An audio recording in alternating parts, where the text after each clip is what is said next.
ABC Listen. Podcasts, radio, news, music and more.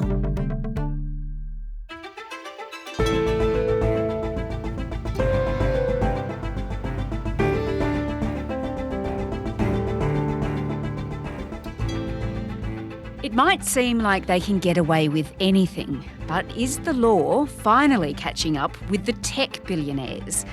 Elon Musk's X has been banned in Brazil, and the boss of the encrypted messaging service Telegram has been arrested in France. So, as the world becomes more concerned about the dangers of social media, have we finally reached a turning point on big tech? Or is this merely a crackdown on free speech? Today, Mark Andrejevic, a media professor at Monash Uni. I'm Sam Hawley on Gadigal land in Sydney. This is ABC News Daily.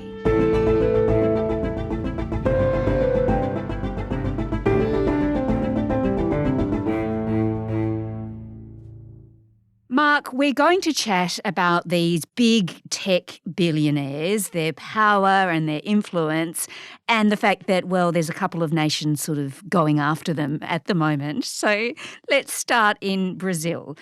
Brazilians, they like Twitter, which of course is now known as X. There's something like 20 million users of the platform there. It's a huge market for Elon Musk, isn't it? One of these billionaires. Yes, as elsewhere, I think it's a very popular social media platform, especially for political discussion. And my understanding is it's the fourth largest international market for X.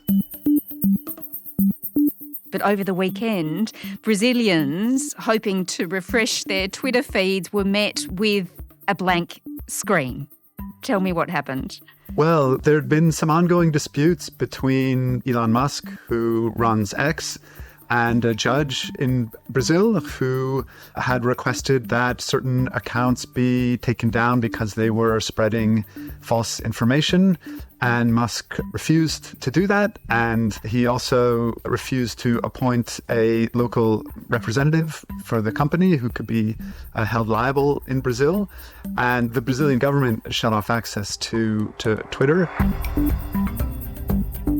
He is still making it available, as I understand, through his satellite network. And it's still being accessed also via VPN, which allows people to make it look like they're somewhere else than in Brazil when they access the internet.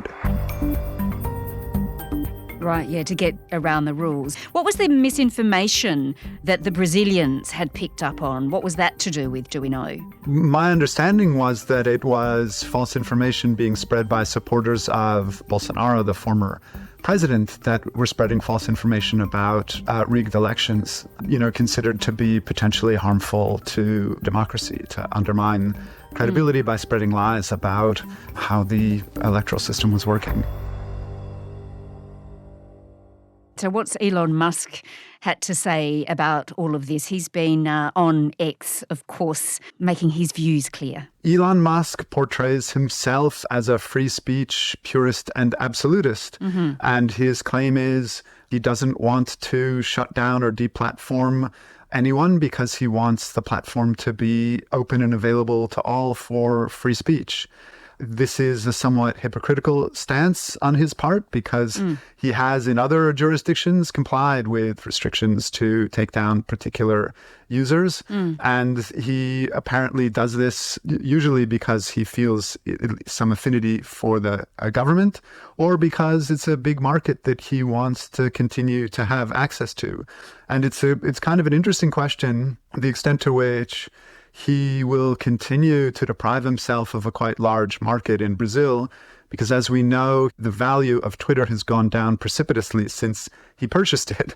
And there is a question the extent to which he can continue to tolerate the shrinkage of the economic value of that company. So he argues, of course, the move in Brazil is a move made by an oppressive regime and it will hurt free speech. And we better unpack that a bit more in a minute. But first, the timing was really interesting, wasn't it? Because it came just after a decision by the French to also go after another one of these big tech billionaires. In that case, the founder and CEO of Telegram, Pavel Durov.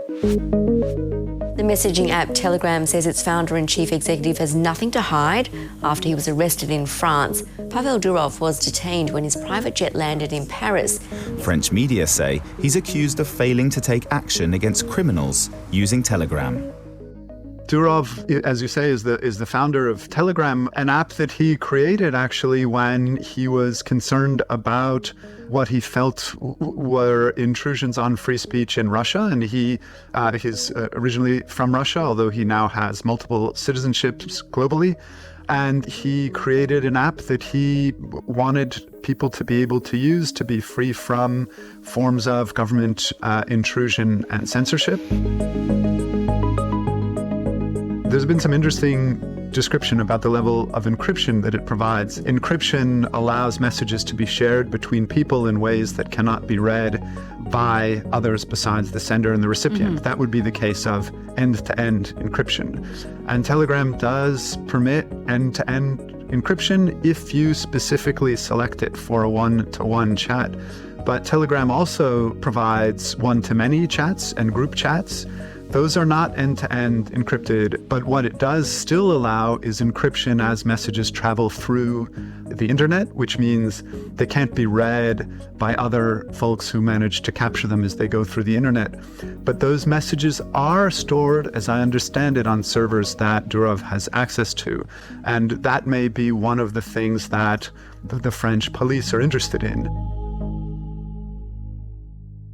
What was he actually arrested for then? There was some sort of criminal activity that police came across.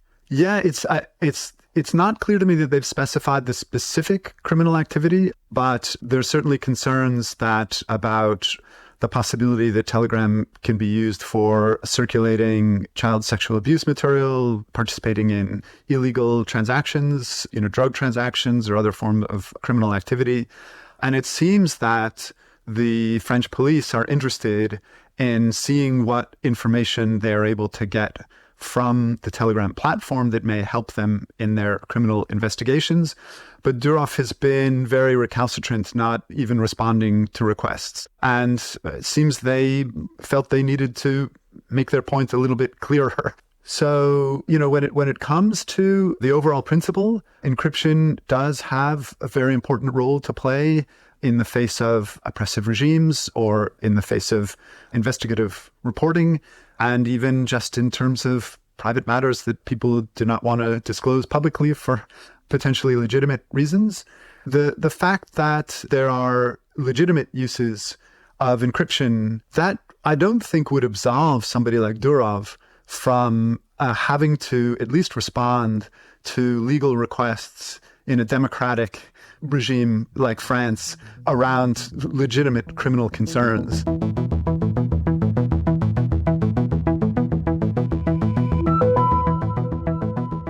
All right, well, let's look then, Mark, at the wider implications of this decision in Brazil and, of course, the arrest of the founder of Telegram. Do we damage free speech if apps like this are banned in other nations? The notion that X itself is a free speech platform, I think, is a little bit misguided. And this is why, we know that Musk does deplatform folks at the requests of some governments when that request is issued. But the other thing, which I think is even more important to understand, and it rarely comes up in these discussions that take for granted the notion that this is a free speech platform, is that in important ways, X exerts editorial control. That means it has algorithms to decide what content to elevate and what content to suppress. And those algorithms pick and choose. It decides to do that based on what it thinks is going to get more engagement.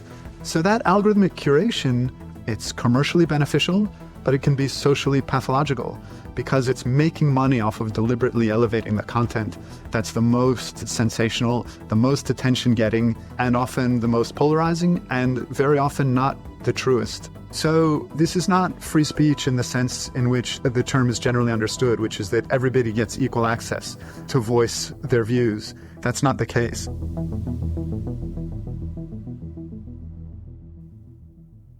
One of the things that's going on here is we are getting a sense of the character of what we might call unhinged billionaires who imagine they are above all of the law and all of the nations. They just radiate this sense that somehow they're above it all. And there are different ways to perform, I guess, your role as a tech billionaire. But both Durov and Musk perform that role as really kind of high-profile, hyper-libertarian, free speech absolutists who imagine themselves above accountability. And I think, these moments of accountability attract attention because, on the one part, there are very real issues at stake. But at the same time, there's also just a concern about the behavior of these types of characters. And so I think both of those things are going on in the public and political reaction. All right. Well, Mark, both of these stories, do they spell a shift in appetite for holding these tech billionaires to account? Countries are starting to take them on. Is it the beginning, do you think, of something larger? Yeah, and I'm not even sure it's the beginning. It's, as somebody who's been following the tech industry for a while, it's been really interesting to watch how it went from being a kind of darling of, both journalistic and academic world and also political world to being viewed as something quite different. The tide has shifted. We had an understanding of the way in which these social media platforms are engineered to get us to spend as much time as possible, and they're kind of hacking our reward centers. And we started to be concerned about the level of use of various apps by young people. And that can come at the expense of democracy and the well-being of the populace. And unless they're regulated, they will do what other large-scale companies do, which is push the limits to make as much money as possible.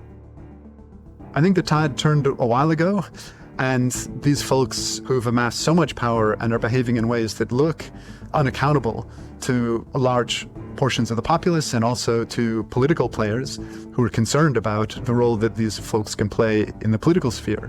It's perhaps not surprising that we're starting to see this type of action.